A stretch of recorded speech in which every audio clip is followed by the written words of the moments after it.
partir de Kinshasa, capitale de la République démocratique du Congo. Mesdames et messieurs, bonsoir et bienvenue aux 19h sur la radio-télévision nationale congolaise. La Simba de Kolwezi, sacrée championne de la Coupe du Président battant cet après-midi au Stade de Martyrs, FC MK par un score d'un but à 0. C'est le principal titre de ce soir. Encore une fois, bonsoir et bienvenue à ce journal ouvrant par le choléra. Le choléra tue et n'épargne personne. Il faut se protéger et laver régulièrement les mains pour éviter les contaminations. C'est le message du ministre de la Santé publique, Dr Samuel Roger Kamba, qui appelle la population à la vigilance. On l'écoute. Le choléra est en train de sévir dans notre pays avec une grosse flambée épidémique. Et cette flambée épidémique de choléra place notre pays aujourd'hui dans une situation où tout le monde doit prendre conscience que nous pouvons tous, chacun à son niveau, arrêter la maladie. Pour arrêter la maladie, c'est assez simple. Je rappelle que c'est une maladie de mains sales, c'est une maladie qui se contamine par l'eau. Et pour arrêter donc la maladie, il faut que chacun prenne des mesures simples. La première mesure, c'est d'abord se laver les mains le plus régulièrement possible. Surtout après avoir été aux toilettes. La deuxième mesure, c'est consommer de l'eau propre, de l'eau prévue pour être bue. Et pour ceux qui n'ont pas nécessairement de l'eau propre immédiatement, faire bouillir de l'eau. Parce que la bactérie disparaît dès lors qu'on fait bouillir de l'eau. La troisième mesure, c'est qu'il faut utiliser de l'eau propre pour nettoyer les légumes, pour nettoyer les fruits avant de les manger. La quatrième mesure, c'est que il faut absolument consommer des aliments qui ont été bien cuits.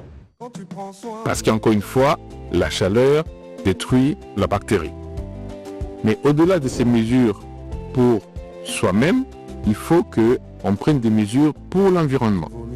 Une des mesures, c'est vraiment l'hygiène autour de soi. Utiliser les toilettes pour pouvoir faire ses selles. Et ne pas consommer l'eau qu'on a utilisée pour des besoins de sel, notamment au niveau des rivières. Ces mesures permettent d'éviter qu'on attrape la maladie. Et puis, nous parlons toujours santé. Plus d'une vingtaine de zones de santé de Kinshasa sont atteintes par le choléra, maladie de mains sales comme vous l'avez suivi. Le ministre l'a dit tout à l'heure, tout leader d'opinion est appelé à sensibiliser la population. Eh bien, Vanessa Feza Kondé, présidente de la Fondation Consolata Cœur Immaculé, était sur le terrain, place de la Victoire, pour sensibiliser la population face à cette épidémie. Le message du ministre de la Santé publique, Hygiène et Prévention pour la sensibilisation contre le choléra semble avoir retenu certaines attentions. Le cas de la Fondation Consolatas Cœur Immaculé, qui a pris d'assaut la place Victoire pour éveiller les consciences des enfants de la rue et autres jeunes sur les dangers de cette épidémie et la nécessité d'adopter certains comportements. Vanessa Feza Kondé, présidente de la Fondation, est descendue elle-même sur le terrain pour cette sensibilisation. Je suis là pour la sensibilisation par rapport à la maladie qui fait ravage ces derniers temps, la maladie de mains sales, le choléra. Par rapport à ça, Dieu nous avait mis à cœur de partager un repas avec les vulnérables. Pas parce que nous en avons assez, mais parce que nous avons été touchés pour partager ces repas et puis sensibiliser la population sur ces deux facteurs. Et puis la troisième chose qui était en sous-point, le civisme en fait, pour leur dire que tout le monde dans la rue est utile, que nous ne les voyons pas comme les autres le voient. Raison pour laquelle même notre fondation s'appelle Consolata Cœur Immaculé, aimer autrement. Donc tout le monde, nous avons besoin de tout le monde parce que tout le monde est utile pour le développement de notre pays. La sensibilisation est ainsi passée, la propreté faite sur la place des artistes, un repas des cœurs a été servi et partagé avec ces enfants de la rue. Rendons-nous dans le Haut-Katanga pour parler justice. Le gouverneur intérimaire du Haut-Katanga, Martin Kazimbe, a assisté à l'audience en flagrance de 3 présumés bandits ayant causé l'insécurité dans la ville de Lubumbashi. Ils sont reprochés d'extorsion, meurtre, vol à main armée, dissipation de munitions de guerre et association de malfaiteurs. L'audience foraine a eu lieu au parvis de l'hôtel de ville de Lubumbashi. On le suit. Peine de mort pour vol à main armée, association des malfaiteurs et tentative de meurtre et 20 ans de prison ferme pour détention d'armes et de munitions de guerre. Ainsi en a décidé le tribunal militaire garnison de Lubumbashi à l'endroit de Madimba Panya, Alain alias Action, chef de bande, Kadima Philippe et Lutimba Amsini François alias Capo, tous membres d'une bande de criminels qui mettaient à mal la sécurité dans la ville de Lubumbashi. Au cours de l'audience ouverte ce jeudi 17 juillet 2025, devant les parvis de l'hôtel de ville de Lubumbashi, sous un air regardant du gouverneur intérimaire Martin Kazimbe Choula, qui avait à ses côtés son ministre de l'Intérieur et quelques membres du comité provincial de sécurité, le tribunal militaire garnison de Lubumbashi, faisant application de l'article 7 du Code pénal militaire, a reconnu coupable cette bande de malfrats les plus redoutables de la ville et les a condamnés à la peine la plus lourde prévue par la loi congolaise en matière criminelle, la peine de mort, et les sommes au paiement de 25 000 $ américains. À la partie civile constituée du policier de circulation routière, Maweja Kankou, et la société Fasol, une sentence à la fois pédagogique qui va à coup sûr servir d'exemple aux autres malfaiteurs qui continuent à courir dans la nature. Pour rappel, cette bande est autrice d'une série d'actes criminels particulièrement violents, parmi lesquels le braquage d'une agence de transfert d'argent au cours duquel un policier escorteur avait perdu la vie, des meurtres ciblés dont celui de Chimbulu Change, opérateur économique des renom de Lubumbashi, tentative de cambriolage d'une résidence des ressortissants indiens sous l'avenue Biaï, le braquage du cambiste en face de l'école L'Âge d'Or et au centre commercial King Center avec la mort des 2 cambistes, le vol de véhicules et tentative de meurtre d'un agent de la police de circulation routière. La présence du gouverneur intérimaire Martin Kazimbe Choula à ce procès démontre son engagement à restaurer la quiétude sociale. Le gouvernement provincial n'a d'ailleurs pas lésiné sur les moyens pour que la population, première bénéficiaire de la paix, suive pas à pas le déroulement de cette séance foraine. Sécurité, on en parle encore, cette fois-ci dans le Maïndombe, après la prise de fonction, le nouveau commandant provincial de la police nationale congolaise Maïndombe, Pades Mouroula, a rassuré la loyauté à sa hiérarchie et la bonne collaboration avec la population pour leur sécurité. Blaise Mabala. C'est au cours d'une parade consacrée à la prise d'armes que le gouverneur de la province de Maïndombe, Lebon Kosokevani, a remis officiellement l'étendard au nouveau commissaire provincial de la police nationale congolaise, symbole de la prise de son commandement à la tête de ces services publics qui s'occupent de la sécurité de la population ainsi que leurs biens. Mouroula Wenze Pades, je vous remets cet étendard, symbole de votre commandement. Défendez-le avec bravoure jusqu'au sacrifice suprême. Après sa prise de pouvoir, le patron de la police nationale congolaise Maïndombe a rassuré l'exécutant de la charge qui me compte ces jours afin de défendre cet étendard. L'objectif global est la sécurité publique. Je m'adresse personnellement aux policiers. Je vous rappelle la loyauté au commandant suprême et aux institutions de la République, la politisme de la police, le respect des droits humains, collaboration entre police nationale congolaise et autorités politico-administratives, et surtout avec la population, notre émanation. Police de proximité. Faisant d'une pierre deux coups, les premiers citoyens du Maïndombe et les banques Kosokevani a remis officiellement et de manière symbolique le clé des véhicules anti-émeutes dits Kabassele à la police, dont du gouvernement central via le ministère de l'Intérieur et Sécurité, sous la facilitation du gouvernement provincial du Maïndombe, afin de permettre à ces services de sécurité d'intervenir à temps réel lors des événements. Il s'est déplacé que le défilé des troupes a mis fin à cette cérémonie ayant duré pendant près de 5 heures du temps. Notre vol informationnel va nous accompagner dans le sud de Kivu. L'opération d'identification, enregistrement, traçage et marquage de volontaires pour la défense de la patrie a été au centre de 3 grandes réunions présidées par le gouverneur de cette province. Détail dans ce reportage commenté par Chantal Okoloba. L'opération d'identification, enregistrement, traçage et marquage des volontaires pour la défense de la patrie VDP a été au centre des 3 grandes réunions présidées par le gouverneur de la province du Sud Kivu, le professeur Jean-Jacques Paroussi Sadiki, c'est lundi 14 juillet 2025 à son cabinet de travail situé provisoirement dans la ville d'Uvira.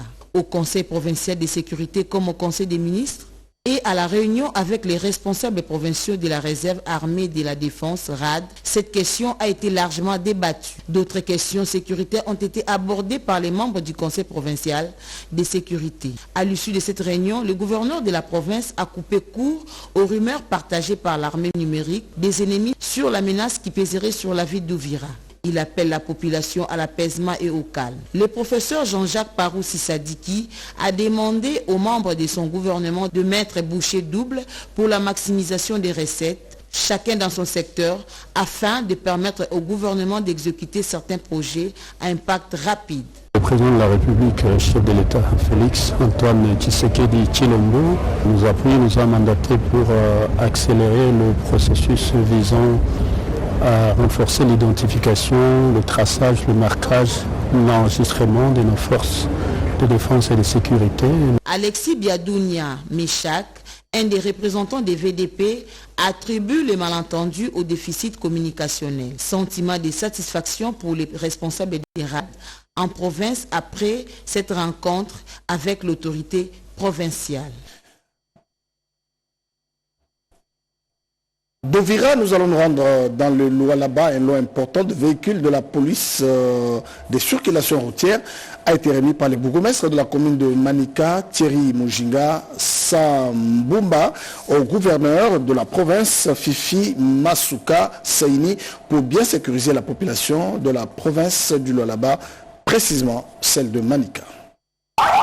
Au total, 9 voitures qui seront mises à la disposition de la police des circulations routières du Lualaba ont été présentées à la chef de l'exécutif provincial par le bourgmestre de la commune de Manika, maître Thierry Mujinga Sambumba. Cette cérémonie de présentation de ce charroi automobile acquis sur fonds propres de cette municipalité, l'autorité municipale de Manika, Thierry Mujinga Sambumba, a fait savoir que l'acquisition de ces engins vient appuyer les efforts inlassables de la représentante du commandant suprême de FRDC afin de permettre aux services de sécurité de remplir correctement leur mission régalienne, et cela bien avant de remettre les clés de contact à la gouverneure. Nous sommes venus vous présenter ces véhicules qui seront dotés à la PSR par votre entreprise.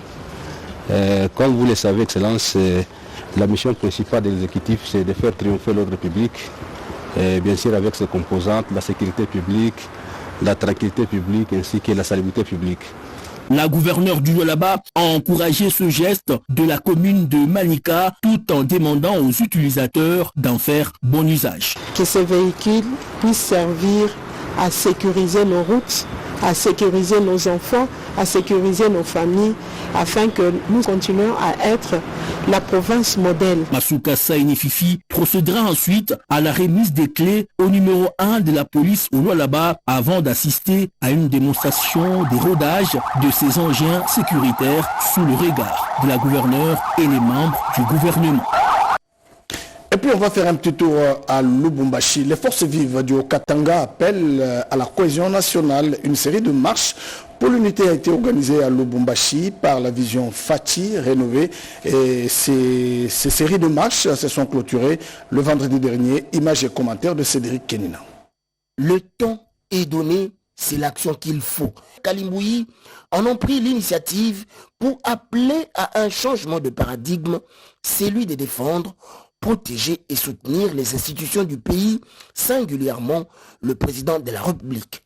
Point n'est besoin de le prouver encore, seul un simple appel à la mobilisation a suffi pour que Kalimboui et ses nombreux partisans remplissent les rues de Lubumbashi dans la province qu'il préfère, dans une procession qui ne dit pas son nom, en vue de témoigner sa loyauté au chef de l'État, Félix Antoine Tshisekedi Tshilombo, lui, le symbole de l'unité nationale.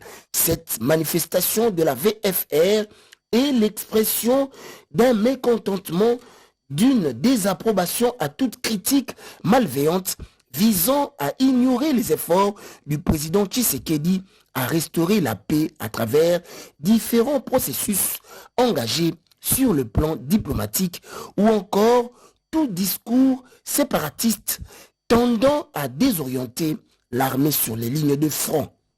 C'est d'ailleurs dans cette optique que Kalimbouyi a invité tout Congolais, où qu'il soit, de faire échec à ce type de projet macabre de déstabilisation des institutions du pays.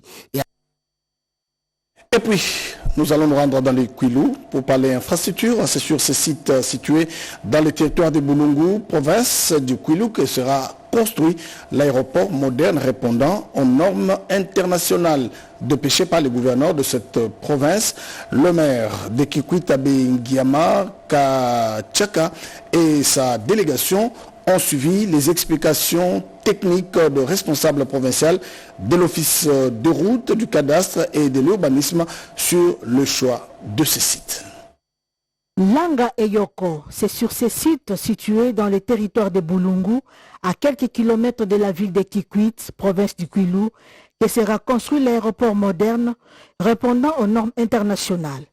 Dépêché par le gouverneur, le docteur Philippe Akamituna Ndolo, le maire de Kikwit, Abengiama Kachaka, qu'accompagnait l'administrateur du territoire et les notables de Boulungu, a suivi les explications techniques des responsables provinciaux de l'office de route, du cadastre et celui de l'urbanisme sur le choix du site et autres motivations. Ce, avant l'avis émis par les experts de l'autorité de l'aviation civile. Apesaka betu mission na administrateur ya territoire ya Boulungu na monomère ya ville ya Kikwit. Il nous a confié cette mission avec l'administrateur du territoire de Boulungu et moi-même, maire de Kikwit, le service de sécurité et nos techniciens pour inspecter le terrain. Pour le moment, le chef de l'État, Félix-Antoine Tshisekedi, a mis le moyen pour qu'on ait un aéroport moderne aux normes internationales. Maintenant, il reste à nos techniciens de faire l'étude de faisabilité pour la construction de la dite aéroport afin de soutenir notre président dans ses efforts qu'il fournit pour cette réalisation. Ce projet porteur d'espoir et de développement pour la province du Kwilu rentre dans le cadre de la vision du chef de l'État, Félix-Antoine Tshisekedi Tshilombo.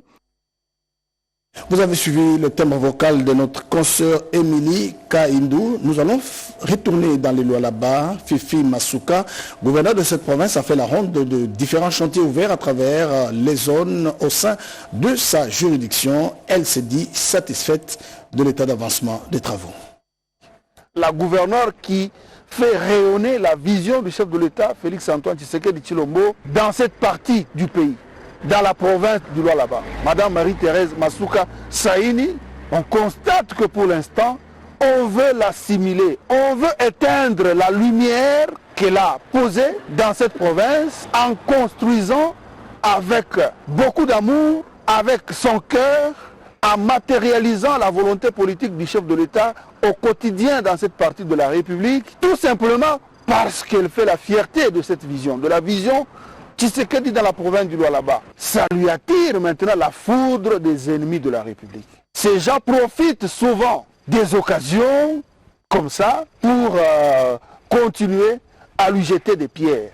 Elle ne va pas baisser la garde, elle continue à faire honneur à la vision Tshisekedi, elle continue à bosser encore durement pour que les Lualabais aient des infrastructures à la hauteur de leur richesse naturelle. J'invite l'opinion nationale, l'opinion provinciale à ne pas prêter oreille à ces propos. Les propos de dénigrement, les propos qui dénaturent à généraliser les reproches qui sont faites à certaines personnalités de l'espace Katanga. Ici, la gouverneure Masuka travaille, elle est juste victime de sa bravoure, de son ingéniosité, du zèle qu'elle manifeste dans la modernisation de sa province de cœur qui est le Lualaba. Pour comment évoluent les travaux à impact rapide de la présidence de la République à Kisangani, la question vaut son pesant d'or et l'explique la présence sur le terrain du chargé du chef de l'État dans cette partie du territoire national. Le tête-à-tête entre le gouverneur intérimaire de province Didier Lomoyo Itekou et le chargé des missions du chef de l'État pour le Grand Nord dure une quarantaine de minutes.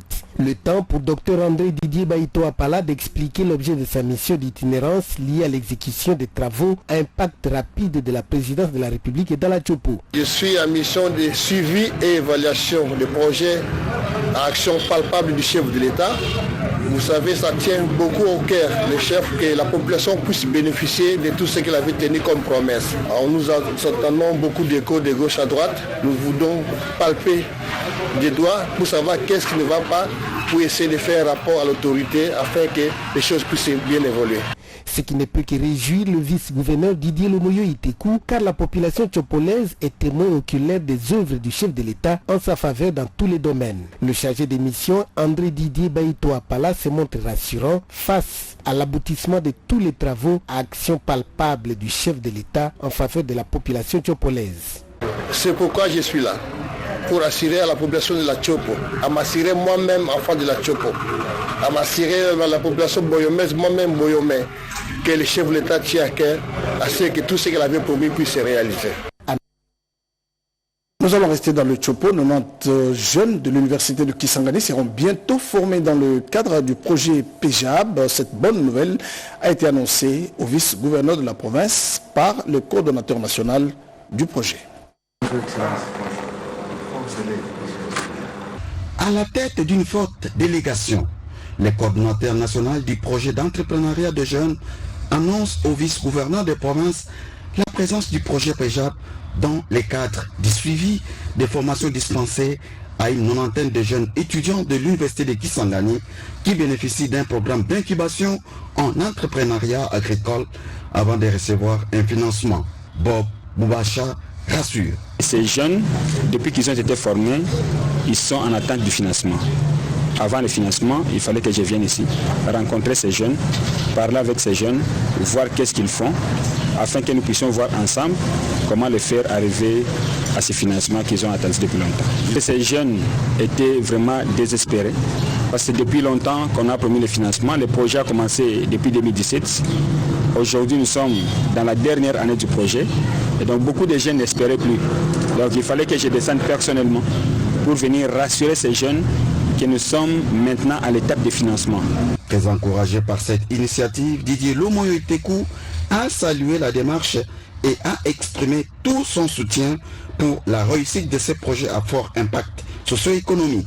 Rappelons que le PEJAB est un programme du ministère de l'Agriculture aligné sur la vision du président de la République Félix Tshisekedi de créer une classe moyenne congolaise dynamique à travers l'entrepreneuriat agricole et la lutte contre le chômage. Et puis l'Organisation mondiale, à travers le membre de son bureau de Kinshasa, a présenté son plan d'action mondiale de la santé publique auprès du personnel administratif et professoral du décanat de la faculté de médecine identitaire de l'université de Kinshasa. Pierre Mbouyo signe ce reportage. La faculté de médecine dentaire de l'université de Kinshasa, par le biais de son doyen, le professeur Jean-Paul Sekele Issouradi, assisté par quelques professeurs du bureau des canals et chefs de département de la dite faculté, ont offert leur hospitalité aux membres du bureau de l'Organisation mondiale de la santé œuvrant à Kinshasa. Une délégation conduite par son représentant pays, le docteur Bourreha Massambo et le directeur honoraire de l'OMS Région Afrique, le docteur Nchoko. Au cœur de leur futur échange, il était question de la présentation par l'OMS du plan d'action de la santé publique et les rôles que doit jouer la faculté de médecine dentaire via son département de la santé publique dentaire dans le développement sanitaire. Nous pouvons faire mieux en équipant cette faculté, en dotant cette faculté de bâtiments, de laboratoires. Je dois parler de laboratoires. C'est la plus grande difficulté que nous connaissons. Vous ne pouvez pas former un chirurgien dentiste théoriquement, il faut le former aussi pratiquement, il doit manipuler. Donc nous avons des difficultés du côté laboratoire. C'est pour ça que nous avions demandé à nos partenaires belges, chinois et ailleurs, les sponsors au niveau du gouvernement de financer le laboratoire. Après la présentation de ces plans et satisfait des propositions faites par cette faculté, plusieurs actions de collaboration dans les différents axes ont été annoncées dans les tout prochains jours. La matérialisation de cette collaboration s'est concrétisée par la remise par l'OMS du matériel informatique et de communication, sans oublier une série d'ouvrages scientifiques. Il convient de noter qu'une visite guidée des différents départements locaux et celle de la faculté de médecine dentaire de l'UNIKIN par cette délégation de l'OMS a clôturé cette journée de fructueux échanges. Et puis, lancement de la formation des femmes sur la conduite de véhicules légers et poids lourds, ainsi que l'apprentissage des motos taximènes, une formation financée par Enabel. Lancement à l'INPP au Katanga du projet d'appui à la formation et à l'emploi des femmes ainsi qu'à la professionnalisation des motos taximènes à Lubumbashi. Il convient de savoir que ce projet financé par l'agence belge de développement Enabel s'élève à 180 000 €. L'INPP au Katanga, par le biais de son directeur provincial Joël Mokomba, mettra à profit cette somme pour la formation de 180 femmes, lesquelles seront formées à la conduite de véhicules légers, de poids lourds et d'engins lourds. Et 300 motos taximènes à recycler. Nous tenons à remercier sincèrement le partenaire technique et financier, l'agence de développement belge, qui a cru en nous et nous a donné la possibilité de pouvoir piloter cette action qui s'inscrit dans le cadre des composantes ou des projets que pilote déjà Enabel, formation, emploi et entrepreneuriat. Le bailleur de fonds Enabel salue cette collaboration avec l'INPP.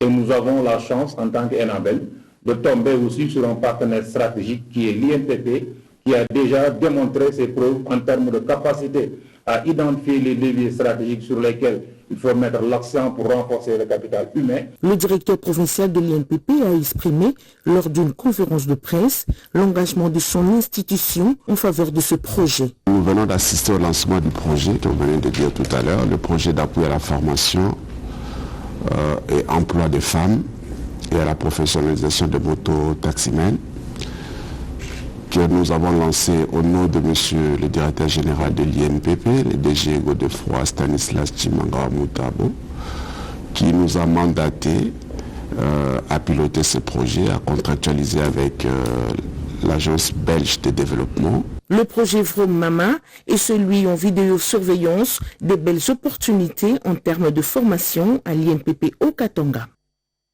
Nous allons rentrer dans le Kasaï, le développement du territoire de Luebo, province du Kasaï. Ces sujets et tant d'autres étaient au centre d'un forum tenu à Kinshasa, une initiative du député national Léon Mobikai, élu de Luebo. Yvette Mokontima nous en dit plus dans ce reportage.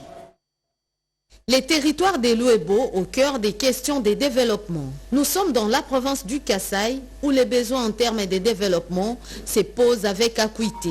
C'est ce qui a justifié la tenue à Kinshasa au mois de juin dernier d'un forum et de ces faits, des questions en examen ont été soumises au député national Léon Mobikai Moubalamata en vacances parlementaires. Le manque criant d'infrastructures serait à la base. Pas d'école, moins encore des routes, des dessertes agricoles. Ajoutez à cela la menace persistante des érosions qui progressent vers les espaces de vie. Je suis très content de rencontrer mes frères et de discuter avec eux sur la situation de notre circonscription. C'est susciter l'espoir parce que nous sommes les partis au pouvoir et nous pensons que nous allons agir selon leurs demandes. Nous allons les accompagner dans leurs demandes. L'élu de cette circonscription électorale a promis de mener un lobbying pour qu'émerge enfin une ville moderne, d'autant plus que Luebo a fait carton plein lors des dernières élections en 2023 en accordant un plébiscite au chef de l'État, Félix-Antoine Tshisekedi Tshilombo. Terminons ce journal par le Maniema. 37 ans de la province du Maniema, la jeunesse de cette province a initié une table ronde pour réfléchir sur le développement de cette province. Cédric Kinina pour le commentaire.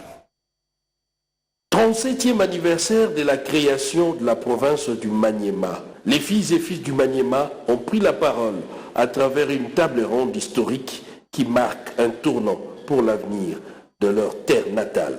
Sous la direction de maître Nathanaël Atibou Katami, ambassadeur de la jeunesse, président du Congrès national de la jeunesse et digne fils du Maniema, et Trésor Lupiki Manga, président du Conseil provincial de la jeunesse. Cette jeunesse hétéroclite a fait une déclaration finale à travers un texte qui reflète un engagement sincère pour l'unité, la paix et le développement. Réunis autour des valeurs telles que l'unité, ces jeunes appellent au dépassement de soi, des clivages politiques et ethniques, affirmant ainsi que le Maniema doit désormais défendre son intérêt supérieur au-delà des divisions. Le Maniema doit naître d'une volonté politique collective et citoyenne. Et cette renaissance ne se fera pas sans la jeunesse. Et ne se fera pas sans unité et cohésion. Et ne se fera pas sans courage, sans engagement sincère ni sans détermination. Il est temps que la jeunesse du Maniema, accompagnée de ses leaders et des décideurs, construise une vision partagée du développement de la province, fondée sur l'unité, la cohésion provinciale, la sécurité, la participation citoyenne et l'innovation socio-économique. Le message est clair. La jeunesse du Maniema est prête à prendre toute sa place pour construire un avenir meilleur de cette province, tourné vers le développement. Fin de ce journal de Fifi Mukundi réalisé par Yolande Voka avec les concours rédactionnels de Nana Mozazebo. Merci de l'avoir suivi. Prochain rendez-vous, c'est tout à l'heure à 20h avec Guy Matundu. J'aurai le même plaisir de vous retrouver tout à l'heure à 23h. Bonne suite de programmes sur nos antennes. Au revoir.